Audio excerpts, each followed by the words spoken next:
There is an interesting term in medical science for what Shaheen Shah has done for this Pakistan lineup. It's called cardiopulmonary resuscitation, CPR. That's what he gave this innings. They were struggling, tottering, and at one stage we thought they might not even get to triple figures, but they did. 33 from Shaheen Shah, about 28 runs in the last two, 37 in the last three for Pakistan. They managed only 127 for 9 off their 20. Kuldeep Yadav once again among the wickets, and so was Akshar Patel. Bumrah got hit for a few runs in that last over, changed his angle, and it worked well for him. Saibzada Farhan won't be too happy with that strike rate, and Afridi's innings of 33, perhaps allowing himself and the other bowlers to have a shot at the Indian batters. You're watching Cricbuzz Live. Dinesh, Karthik and Harsha Bhogle alongside. How do you describe what Pakistan did in this innings?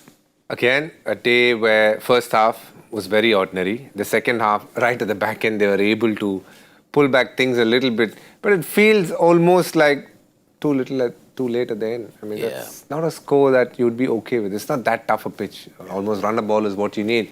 It feels like they've scored a lot of runs at the back end because I just heard Harsha saying in the last 5 they got 49 out of the back 5. Not bad, but I mean, let's be honest. It's not going to be good enough against India unless India bat very poorly. Let's zoom out a little bit.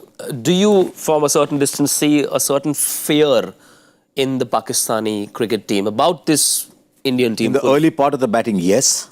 Because they played some very in-between kind of shots. Should I not? In-between kind of shots. And there were some very ordinary shots at the start.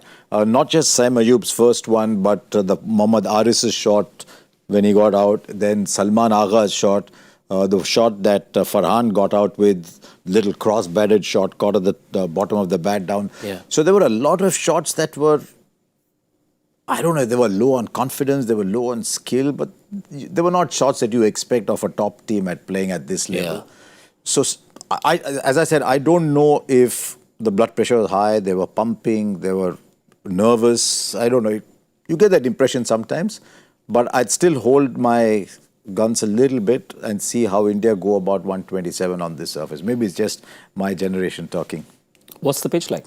Was it stopping and coming on? Yeah, a little bit, but not much, no? A bit sticky, slightly on the slower side, but no alarm bells per se. Exactly. It was a decent pitch, one where you could not probably hit through the line, but if you played a few balls in, you could definitely play shots of it. And we saw that the more you play on the back foot, the better chances you have of scoring runs. And at the back end, if you have wickets in hand, you can still score. You saw Shaheen Afridi getting into good positions to take down bowlers in the same area, above long on. So it tells you that you're able to swing through the line if you are set. So again, it's a pitch which is not easy to bat on, which means that it's a 165, 170 pitch, not a 127. That's what I feel. They looked a little bit more willing to go for the shots in the power plays compared to their power play against Oman, where they scored only 31 in the first 5. It didn't quite work, but take a look at overs number 7 to 10. Even the 42 for 2, I think they were very lucky to get 42 for 2. There were mishits, there were umpires' calls going in their favour here and there. I thought 42 for 2 was actually lucky to get to 42 for 2. Yeah. And then 49 for 4 was dire. Yeah. At the end of 10 overs, 49 for 4 was dire. Yeah. And can you imagine if he had not connected a few Afri, there would have been 80, 90 all out. Yeah. That's... But as DK says, if a batter is able to hit through the line at the end, play out the back foot, even Mukim of the back foot hit 1 or 2 of Bumrah. Yeah. So, I mean, you would imagine that 127 should not be a problem unless Afridi bowls or the spinners bowl a great first spell. Their fast bowlers terrorized Indian batters in the 90s. Indian spinners are sort of paying back in this era. They just couldn't play Akshar, Kuldeep, Varun between 7 and 10. I thought they bowled beautifully. Yeah. They varied their pace nicely. They used their wrong ones quite well. Akshar was outstanding. So was Kuldeep, to be fair. I think he bowled very, very well. Varun, obviously, among the three, probably was not at his best today. But, you know, Varun is Varun. He gets pounds and he bowls the tough overs. He bowled the 19th, 18th over. He bowled, obviously, one in the power play. So he bowled some tough overs. So you got to always understand that and judge him accordingly. Kuldeep, I thought, bowled really nicely. I think he varied his plays, bowled slow, just kept the leg there, kept bowling his dusra, or the googly as they call it, quite a bit more. And he got rewarded quite nicely. For the second time, he's picked up three wickets. He got 4. Did I get 3 or 4 in the previous 4, I think he got the last wicket there 4. as well. So 3, 4 yesterday, 4 last game, 3 this game. So quite a good effort from the bowling unit. I mean, we are banking our spinners. I think Surya and Gambhir have a lot of faith in our spinners and they're repaying it. The fast bowlers have gone for a little bit more than what the spinners have. In fact, a lot more than what the spinners have done. Also a smart call when a wicket fell on the last delivery of the 10th over. He quickly slipped in an Abhishek Sharma over on in the 11th. Yeah, a good captaincy. It had to always be the sixth bowler between either Dubey or Abhishek Sharma. Abhishek Sharma looks a good choice because right-handers came in, a new batter just came through and over there, got that over out of the way, knew he had to bowl Hardik one at the back end, which was his 20th over. So I think he rotated bowlers quite nicely. It was a clever move also to bowl Bumrah the third one because he knew that was an over. If it went for runs, probably they'll get a little bit more momentum coming into the, coming outside the power play, which he arrested then and there, bowled a nice over. He got pulled for a 6, yes, but the over was constructed quite nicely. And then we saw the next 4, absolutely nothing from the Indians. So overall, Suryakumar Yadav has done a very, very good job. If you had asked him at the start, winning the toss, 127, he'd say, thank you, I'd take that any day. So you got to give that to him. You yanked your hand off. 127. But he makes a valid point about Varun Chakravarti. He's almost bowling the overs that your second pacer bowls. So he bowled in the power play. Yes. He's banking him. The fact that he's bowling Bumrah 3 overs means he's banking Varun to bowl deep. Yeah.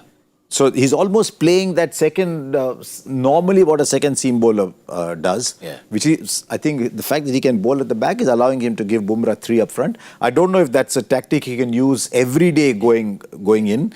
But Bumrah looks a little short on rhythm, I thought. So I think he'll just get better and better as the tournament goes along. He'll be very upset with how that last over went, Bumrah. Bumrah right now when the ball is swinging, he's very confident. Just off England, you can see the ball is coming nicely out of his hand. We saw how well he bowled the first 2 overs. He almost gets the ball to talk and do exactly what he wants. Now, when the ball stops swinging, it changes to a completely different art. Then you need to vary pace, you need to change your lengths up, and you need to make sure you understand which angle to bowl from over round. Now, that always can be a little bit of a work in progress. You almost get your feel, the way you run in from certain angles could be over or round. Today, he felt he backed over a little more than he should have because when he came around, you immediately saw what he felt. Now, what happens with a Bumrah-like bowler, with his body being where it is, to align yourself to bowl from over the wicket, if it's feeling good, you almost give it 1 or 2 balls extra because you feel that much better, unless you get hit a little bit more than what you usually, you wouldn't come around to a left-hander, which is what he did. He knows, I think, if he comes around, what he can do. But if he can push his bowling a lot more from over, he's happy doing it. So overall, I wouldn't be worried about Bumrah because I can see that he's just looking at his body and seeing where it stands and how it's behaving.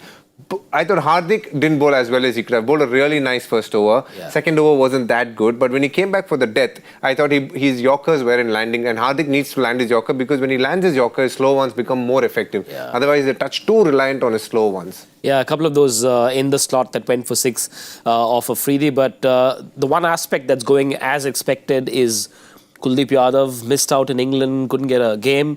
But bowling beautifully. Yeah. He's bowling beautifully. Just the control with which he is bowling. He's got great control over the one coming back in to the left-hander, the one leaving the left-hander. So he's bowling with great control. And I think Surya is using him very well too. Brought him on in the 7th over with a little bit of support in the field. You see, he often gets a lot of wickets caught at long on.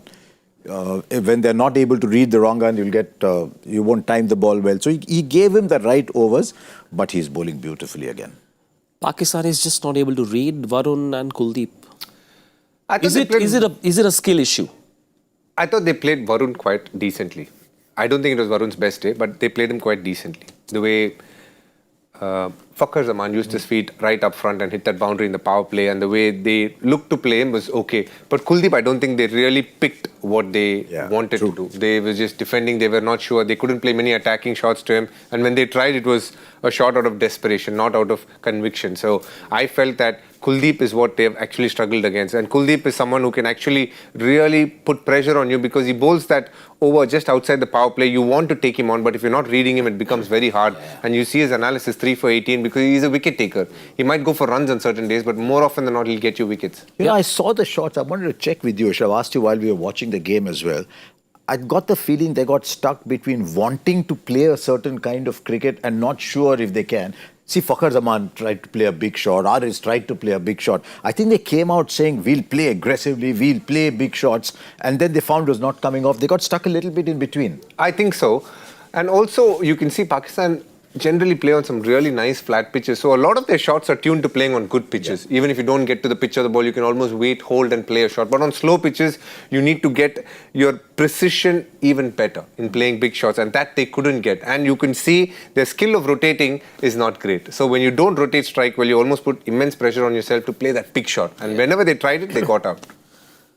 Change in opening combo. No Babar Azam. They went in with a new look pair. Sahibzada Farhan played 20 dot balls in his 44 today. Again, Sahibzada Farhan is a great example of someone who has decent attacking shots, but his defensive game is pure defense. He needs to find a way to rotate strike. Yeah. Dab the ball to third man, get deep in the crease and play it to deep fine leg or short square leg for a single. He doesn't have that game. It's almost like I want to hit the ball hard, so he hits it very hard to mid-wicket and covers. But he needs to also learn to play with soft hands and rotate strike so that there's lesser pressure on him. Because when he decides he wants to play a big shot, he actually played a couple of good shots against Bumrah. Yeah. His first pickup over mid-on and then the pull. Both were solid shots. Yeah. You know, it's very easy when you get days like this to say, are they missing Babar Azam? Look, if you don't miss a player like Babar Azam, he's not great in the first place. So they will miss him. It's a question of whether his style is adapted to the way they want to play the game. And he's been around for a while. If you're playing a 130, 140 series, then Babar Azam always gets into your team. Sure. If you're playing a 180 game, that is where they were struggling. Yeah.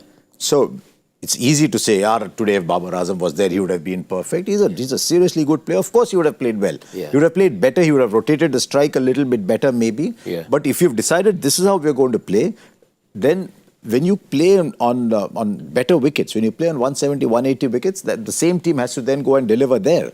So you will get these days. You will get these days. But this will be a test. If they lose badly today, if they have another poor batting performance, that will be a test of the selection pattern. Can Farhan defend himself by saying, I was losing partners at the other end and I didn't have the budget to be more adventurous? I don't know. If you're losing wickets, then your mind is in the turmoil anyway, saying, I don't want to get bowled out for 90. Yeah. I'll play and see what Afghanistan did. They got to 188 by getting, the last guy came in and hit 50 or 21 balls, so I'm losing wickets. Yeah. So I think it can affect you. It shouldn't, because that is why you're playing 8 batters. That is why you're playing a bowler shot and playing 8 batters. As a coach, what would you say to Mohammad Haris when he'd come back after playing that shot?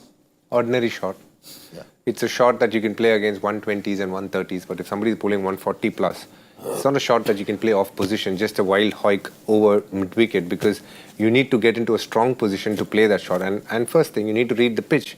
It didn't have as much bounce, slightly slower in nature. You're never going to connect that. The odds are stacked against you. So I would tell him that it's good to have intent, which is what he showed. But you got to back up intent with skill and understanding of what the situation is. If you're just going to only show intent, then you're going to fail more often than not. I don't watch the PSL. I'm not too sure what the level of cricket there is. They say it's great, but you see Fakhar Zaman, Salman Agha, Hassan Nawaz, Mohammad Nawaz. You expect better from a team. But they also probably play on better pitches. I mean, you see matches in Rawalpindi, you get 200, 220, 230 scored over there. So they will be playing on better pitches. It's a bowlers tournament. You see the way the teams are stacked. Most of the overseas players in those leagues are batters, because I think there's a little shortage of batting. They're stronger with the quicker bowling. Yeah. So those teams are stacked very differently from what the IPL teams are stacked like. Yeah. And it's a bowling tournament. The quality of cricket is good in the PSL. Whether it remains that way going ahead, we'll wait and see. Right, 128 for India to win. Should not be an issue. Just go and play normal cricket like you do. Abhishek Sharma, you saw that in the last game as well. Came in, switched on, more of the same. Yeah, Abhishek Sharma, all you need to tell him is just pad up and go out there and do your thing. And that's all you need. In fact, to be the whole batting lineup, you just need to say, go and do your thing. There are a couple who will understand the situation and come down a couple of gears if required. Otherwise, they look to finish the game in a hurry, because that's what they do naturally. You'd clearly... The fear is it's only 120. Let's play Aram se khelo and make that 120 look like 150. I don't think this side will play like that. What do Pakistan do? Do they bowl Shaheen Shah Afridi 3 overs in the power play, go all in? Just go with the ebb and flow, because if Shaheen Shah Afridi is bowling well, finding swim, give him 3 overs, because the only chance they can win is get India all out. They're not going to defend the score. So if you feel like he's going to pick up a wicket for you with the way he's bowling, by all means bowl 3, no, bowl 4 if required. But the fact is that if the ball is not swinging and they're hitting him, then you need to change. Who's their best bet? I think Shaheen Shah Afridi and Abrar Ahmed are the 2 big bets, because they are the ones who haven't seen. There's obviously Sufyan, the other left-arm Chinaman. We got to see how he goes. Nawaz, I mean, look, I think he is good, but not to the extent where you can expect him to win a game like this unless the team is already under pressure when he comes on to bowl. Then he can really put the screws on you. But as of now, it feels like Shaheen Shah Afridi and Babar Azam need to do a bulk of the heavy lifting if Pakistan have a chance. The other thing you will see is a lot of Indian players will sweep. Sky plays a sweep shot very well. Tilak plays the reverse and the normal sweep as well. I didn't see a lot of sweep shots today. They did, but when they did, they got out. Like Salman Ali Agha played that and another batter played that and didn't connect it. So to play a sweep is obviously a good shot to have. You always put away the bowlers. But understanding what sweep you want to play is also important. A lot of the time, mid-wicket was there. They could have just played the lap sweep. They didn't get into a good position to do that. They were going for strong square sweep on a slow pitch, which had a little bit of bounce that was inconsistent at times. So that is the skill that you need to understand. Like Salman Ali Agha was a great example of someone who came, defended, and then thought, okay, now I need to hit a boundary. Where am I going to do it? Slog sweep. Out. Gone. 6 wickets to the spinners in the first innings. Maybe there is a clue there for the captain. They do have a lot of other spin options as well. Salman Ali Agha can bowl. So you might see more than 12, 14 overs of spin. But they'll get 3 overs of spin in the power play. Don't forget. 3 overs in the power play will be spin. They're not going to bowl Fahim Ashraf in the power play. So there will be 3 overs of spin in the power play. Saeem Ayub can bowl as well. He can bowl. He will bowl for sure to Abhishek Sharma, and Abhishek Sharma will look to go over covers for that, I can promise you. Should be a fun outing. Not too much pressure, I suppose, with 128 to chase. Power play predictions. India will be 68. Then the game is over. Yeah. I feel India will go hard. Okay, I'm going 51. I'm going to go 99. No, not my prediction. 99 rupees is all it'll take for you to have an ad-free version of Cricbuzz if you register during the Asia I Cup. wondered where he was going. Well done. So an ad-free version of your favorite cricket app, Cricbuzz, available for only 99 rupees a year if you register during the Asia Cup. So go get it done right away. And my prediction will be about 66, 11 and over. Easy peasy, early finish. We go back home and have a second dinner maybe. Okay. Enjoy the first half. It could possibly be the only, 10 overs. I have seen enough cricket not to jump to conclusions and just watch it happen. Aram naal. Aram se. Enjoy the innings. We'll see you at the 10 over mark on Cricbuzz Combox. Bye-bye.